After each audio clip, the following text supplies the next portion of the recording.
ওয়াল আরদ ওয়াল জিবালা ওমা হামালাহাল ইনসান ওয়া আশফাকনা মিনহা ওয়া হামালাহাল ইনসান। রব্বুল আলামিন বলেন, আমি বিশাল একটা আমানত আমার এই কোরআনে কারীম আমি আসমানকে, জমিনকে, পাহাড়কে দিতে চেয়েছিলাম, কেউ স্বীকৃতি দেয়নি যে না আমরা পারবো না, প্রত্যেকে অপারগতা প্রকাশ করেছে।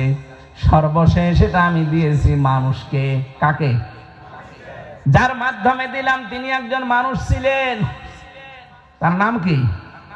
মুহাম্মাদুর রাসূলুল্লাহ সাল্লাল্লাহু আলাইহি ওয়াসাল্লাম।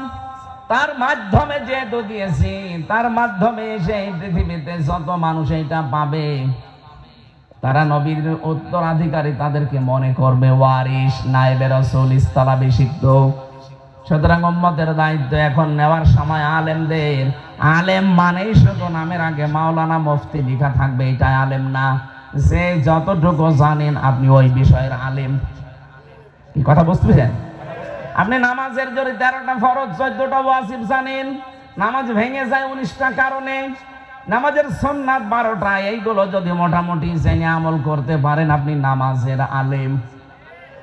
আপনি যাকাত দেওয়া লাগে 8টা খাতে, কি কি সম্পদ হলে যাকাত দেওয়া লাগে, কতটুকু পরিমাণ দেওয়া লাগে, কোথায় কোথায় দেওয়া লাগে, এটা যদি আপনি জানেন তাহলে আপনি যাকাতের আলেম। আর পুরাটা সব মিলে যারা জানে তাদেরকে বলা হয় পরিপূর্ণ আলেম। আপনি হয়তো সব জানেন না, নামাজের অন্তত সূরা ফাতিহা বাদ দিয়া 4টা সূরা জানলে আর এই নিয়ম নীতিগুলো একটু পড়লে আপনি আলেম হয়ে গেলেন। কিসের?